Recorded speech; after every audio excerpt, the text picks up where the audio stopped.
Hello friends, आज का video ध्यान से देखना, जरूर देखना।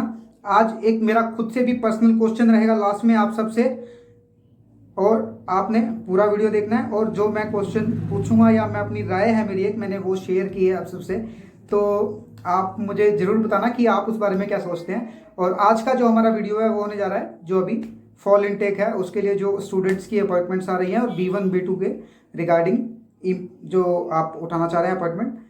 तो देखिए वीडियो ध्यान से। Hello friends, welcome back to my YouTube channel. मेरे यूट्यूब चैनल में आप सबका स्वागत है। जिन्होंने मेरे चैनल को सब्सक्राइब किया हुआ है उनका भी मेरे चैनल में स्वागत है, और जिन्होंने मेरे चैनल को सब्सक्राइब नहीं किया है उन सबका भी स्वागत है। तो आज का हमारा जो वीडियो है वो US वीज़ा अपॉइंटमेंट्स के रिगार्डिंग है।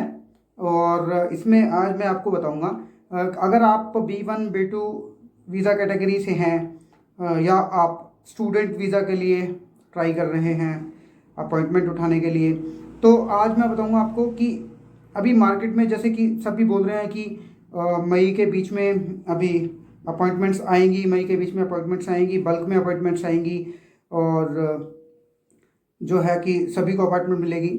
तो भाई सबसे पहले ना एक चीज़ हमेशा आप ध्यान में रखो। सबसे पहले तो मैं B1 B2 वालों के बारे में बात करूँगा जो टूरिस्ट के लिए मतलब ट्राई कर रहे हैं कि घूमने के लिए जाना चाह रहे हैं US में। तो उनके लिए मैं सबसे पहले बात करूँगा, क्योंकि वो बहुत सारे हैं जो B1 B2 वीज़ा अप्लाई करते हैं, वो बहुत सारे लोग हैं। तो उनको उनको भी है कि अभी जैसे अपॉइंटमेंट्स ओपन होंगी, और वो आप देख भी रहे होंगे कि जैसे मान लो कि अभी आप 3-4 फ्रेंड्स हैं या आपके नॉन हैं या आपके फैमिली मेम्बर्स हैं जिन्होंने अलग से अपना DS-160 फिल करके अपनी फ़ीस पे की थी, तो उन लोगों ने अपॉइंटमेंट उठा ली है और अभी आप ट्राई कर रहे हैं कि आपकी अपॉइंटमेंट नहीं उठी है। तो फ्रेंड्स, मैं एक बात पहले आपसे क्लियर करना चाहूँगा। सबसे पहली बात तो ये कि अपॉइंटमेंट जब उठाते हैं तो उसमें बहुत हार्ड वर्क करना पड़ता है, और बहुत तसल्ली से और बहुत ईजी होके एकदम रिलैक्स माइंड होके तब हमें ढूंढनी होती है, तब वो जाकर हमारी अपॉइंटमेंट बुक होती है। तो ये इतना इजी नहीं रहता है, लेकिन फिर भी मैं आपको बताता हूँ, अगर आप किसी दूसरे को देखकर सोच रहे हैं कि यार उसको अपॉइंटमेंट मिल गई है तो मुझे नहीं मिल रही है, सबसे पहले एक बात ध्यान रखो। जब आप फीस भरते हैं, फीस भरने के बाद जब आप अपॉइंटमेंट सर्च करना स्टार्ट करते हैं, तो वो आपको वहीं से काउंट करना स्टार्ट करता है। क्योंकि जब हम वीज़ा वेटिंग, अगर हम टाइम वीज़ा वेटिंग पीरियड को अगर हम ट्रैक करते हैं, तो उसमें B1 B2 जो वीज़ा वेटिंग टाइम है वो मोर देन 330 के ऊपर ही दिखा रहा है कि 330-340 दिन के प्लस में ही है जो वीज़ा वेटिंग टाइम है। तो ऐसा नहीं है दोस्तों कि आपने आज ही फीस भरी है और कल ही आपको अपॉइंटमेंट मिल जाएगी, तो ऐसा मत सोचिए। लेकिन ट्राई करना पड़ेगा, और ट्राई तो देखो, बाकी कुछ किस्मत भी है कि अगर आपकी किस्मत बहुत अच्छी है तो देखो कुछ भी हो सकता है। पर लेकिन मैं यही बोलूँगा आपसे कि अगर आप ये सोच रहे हैं कि किसी और को अपॉइंटमेंट मिल गई है, बहुत जल्दी मिल गई है, और अभी आप ट्राई कर रहे हैं अपॉइंटमेंट के लिए, तो उसमें ये भी है भाई, कई बार ये भी होता है ना कि आप प्रॉपर तरीके से चेक नहीं कर पा रहे हैं अपॉइंटमेंट्स को कि आप अपॉइंटमेंट उठा लें अपनी।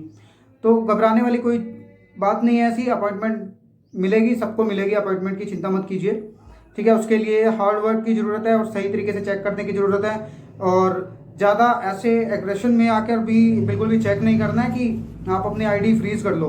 तो ID फ्रीज़ होने का भी बहुत ज़्यादा इसमें खतरा रहता है। और दूसरी बात यह है कि, और सबसे जो मेन जो प्रॉब्लम अभी आ रही है अपॉइंटमेंट बुक करते हुए, वो ये है कि जैसे अगर आप अपॉइंटमेंट बुक कर रहे हैं तो उसमें एरर बहुत ज़्यादा परेशान कर रहे हैं। एरर की वजह से लोग अपनी अपॉइंटमेंट्स नहीं उठा पा रहे हैं, क्योंकि जब वो काउंसलर की डेट तक पहुंचते हैं तो वो क्या करता है कि साइट उसको या तो रिवर्ट कर रही है जहाँ से वो लॉगिन करते हैं होम पेज पर, उसको वापस पहुंचा देती है ID को। तो इस तरीके से कुछ बहुत सारे एरर आ रहे हैं कि ये 1015 करके एरर आ रहा है, वो भी बहुत परेशान करता है, आप सब फेस कर रहे होंगे।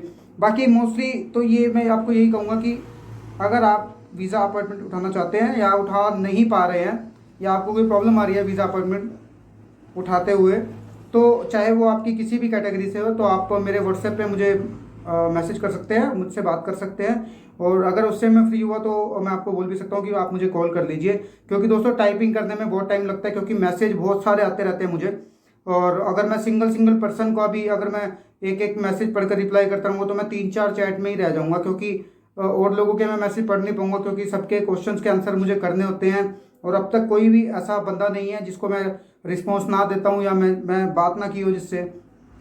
और कुछ बहुत से लोग हैं जो आउट ऑफ इंडिया से मुझे देखते हैं, यूरोप से बहुत लोग हैं जो मुझे देखते हैं, और पाकिस्तान से देखते हैं, बांग्लादेश है, और आसपास की कंट्री भी हैं, गल्फ कंट्रीज़ हैं।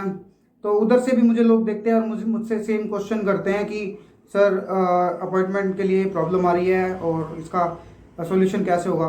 भाइयों, अगर जो भी आप आउट ऑफ इंडिया से हैं और मेरे वीडियोस अगर आप देख रहे हैं तो आप एक बार मेरे चैनल में जाकर एक बार वीडियोस देखिए ध्यान से। मैंने उसमें हर चीज़ को एक्सप्लेन किया हुआ है कि किस तरीके से आपने काम करना है और किस तरीके से एरर को दूर करना है, किस तरीके से अपॉइंटमेंट उठानी है, वो सारा मैंने एक्सप्लेन किया हुआ है। अगर फिर भी अपॉइंटमेंट उठाने में प्रॉब्लम आ रही है आपको तो आप मुझसे बात कर सकते हैं, मुझे व्हाट्सएप पे कॉल कर सकते हैं, या मुझे सबसे पहले तो मुझे टेक्स्ट करना है आपने। अगर मैं उस टाइम फ्री हुआ तो डेफिनेटली मैं आपको बोल दूंगा कि आप मुझे कॉल कर सकते हैं। और अब मैं बात करूंगा स्टूडेंट्स के बारे में। जो स्टूडेंट हैं, स्टूडेंट्स देखो, अभी सबको पता है कि स्टूडेंट्स के लिए भी अपॉइंटमेंट्स ओपन होंगी, और अभी मेरे ख्याल से 2-4-5 दिन तक स्टार्ट हो जाएंगी OFC और काउंसलर की जो अपॉइंटमेंट्स अपडेट होनी स्टूडेंट्स के लिए। लेकिन उनमें एक चीज़ और भी आप सोच के चलिए, ऐसा ऐसा नहीं है कि अपॉइंटमेंट्स बल्क में निकलनी है तो वो सीधी 10,000 अपॉइंटमेंट निकल देंगे, 20,000 निकाल देंगे, ऐसा नहीं है भाई। तो वो भी धीरे धीरे करके ये अपॉइंटमेंट निकालेंगे। 150 आज निकाल दी, 150 कल निकाल दी, 10-20 आज निकाल दी, 5-10 आज कल निकाल दी। तो इस टाइप से वो मैनेज करेंगे, जितनी भी अपॉइंटमेंट्स उनको निकालनी है तो उसके हिसाब से ही वो ट्राई करेंगे कि अपॉइंटमेंट डेली के डेली अपडेट होते रहें, तो जिससे आप लोग अपॉइंटमेंट्स उठा सको। लेकिन इसमें भी ये प्रॉब्लम है, मान लो कि पहले दिन 50 अपॉइंटमेंट्स निकली हैं और एप्लीकेंट तो आपको मालूम है कितने सारे हैं, तो वो भी सही तरीके से अगर आप नहीं उठा पाए तो वो सारा आप मिस कर जाओगे जितना भी ये अभी स्लॉट्स ओपन होंगे। तो इसलिए मैं आपको यही कह रहा हूँ कि अगर आपको अभी भी कोई प्रॉब्लम आ रही है, एरर के कारण बहुत ज़्यादा प्रॉब्लम है, तो अगर अपॉइंटमेंट के लिए भी आप मुझसे बात करना चाहते हैं तो मुझसे बात कर सकते हैं आप इसके रिगार्डिंग भी। इसमें इसमें सबसे बड़ी बात यह है कि मान लो कि आप अपॉइंटमेंट बुक कर रहे हैं, बहुत सारी अपॉइंटमेंट निकली हुई हैं, तो गलती से इक्का दुक्का हमें फंस गई अपॉइंटमेंट और वहाँ पहुँचते पहुँचते एरर अगर बीच में कोई आ गया तो इसका मतलब कोई और अपॉइंटमेंट को उठा के ले जाएगा, फिर से आपको वेट करना, फिर से वेट करना है। फिर उसके बाद क्या होगा, इनटेक के लिए आपके पास बहुत कम टाइम रह जाएगा। फिर आप कहेंगे कि 10 दिन रह गए हैं, 15 दिन रह गए हैं और अपॉइंटमेंट नहीं उठा पा रहे हैं। ठीक है, तो इसमें इसमें भी आपने चीज़ ध्यान रखनी है। और अगर आप जैसे सोचते हैं कि अपॉइंटमेंट्स जो हम हैं वो किसी और को अगर हम दे देते हैं उठाने के लिए, तो भाई मैं सबसे पहले कहूँगा कि गलत एजेंट से बचना है। जो अगर अच्छा एजेंट है या ठीक तरीके से काम करने वाला बंदा है तो कोई प्रॉब्लम नहीं है। बट लेकिन वही है, अगर कोई सुस्त आदमी हो या मतलब कोई ऐसा बंदा हो कि जिसको मतलब ही नहीं है कि आपके फ्यूचर से कोई, तो ऐसे बंदे से थोड़ा बच के रहिए। और अपॉइंटमेंट के लिए जो भी आप बंदा सिलेक्ट करना चाहते हैं कि आपकी अपॉइंटमेंट है, तो सही बंदे को चूज़ कीजिए, तो उससे आपको बेनिफिट होगा, ज़रूर होगा। और मैं बाकी लोगों से यही बोलना चाहूँगा कि आप बिल्कुल भी ये मत सोचिए कि अगर आपने पैसे दे दिए हैं तो उसके बाद स्लॉट उठाने की जिम्मेवारी उनकी है, वो स्लॉट उठा के देंगे आपको। उनमें ऐसा होता है भाई, देखो मान लो कि अब स्लॉट के लिए किसी ने 20 आईडी ली हुई हैं, अब वो ये करेंगे 20 में से 10 की भी मिल गई, उनके 10 के पैसे ठीक हैं, कोई प्रॉब्लम ही नहीं उनको किसी से कोई फ़र्क नहीं पड़ता भाई। ये खासकर मैं स्टूडेंट्स के लिए बोलना चाह रहा हूँ, क्योंकि B1 B2 वालों के लिए तो देखो जैसे कैसे करके अपॉइंटमेंट्स आती रहती है, उनका ट्रैवल प्लान भी आगे पीछे हो सकता है और DS-160 अपग्रेड हो सकता है, थोड़ा प्रोफाइल में चेंज करके उनकी अपॉइंटमेंट्स का इलाज हो सकता है। बट लेकिन एक चीज़ है, जो स्टूडेंट्स हैं उनके लिए बहुत प्रॉब्लम हो जाती है। अगर उनकी डेट निकल जाती है सबसे पहले तो भाई उनको I-20 डेफर करानी पड़ती है, उसके बाद फिर से बहुत कुछ चेंजेस करना पड़ता है। और अगर आपने I-20 वहाँ किसी और कॉलेज से मंगवा लिया दोबारा से, तो फिर वो सारी प्रोफाइल फिर से अपडेट करनी पड़ती है। बहुत सारी चीज़ें हैं जो अपडेट करनी पड़ती है। उसके बाद फिर से अपॉइंटमेंट के लिए लाइन में लगना पड़ता है।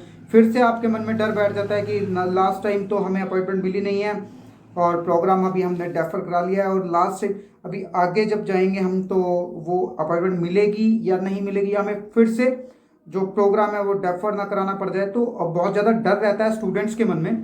तो मैं यही बोलूँगा कि अगर आप सही तरीके से ढूंढते हैं तो आप खुद भी ढूंढ सकते हैं, लेकिन अगर आपको भी एरर की परेशानी आ रही है या प्रॉब्लम कर रहे हैं एरर बहुत ज़्यादा, तो आपने यही करना है कि कोई अच्छा बंदा हो जो आपके लिए अपॉइंटमेंट बुक कर सके, तो आपने उससे बात कर लेनी है।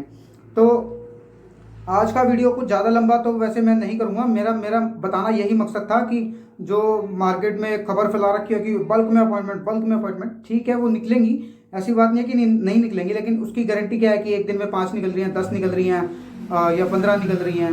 ऐसा तो नहीं है ना कि एक ही दिन में वो सीधा 10,000 अपॉइंटमेंट ओपन कर देंगे, 10,000 अपॉइंटमेंट है आओ और उठाओ, या ऐसा तो नहीं है ना उन्होंने काउंटिंग कर रखी है कि हाँ इतने एप्लीकेंट्स हैं और इतने इतनी अपॉइंटमेंट्स इनको चाहिए, सारी निकाल दो, आज की डेट में सबको अपॉइंटमेंट मिलेगी।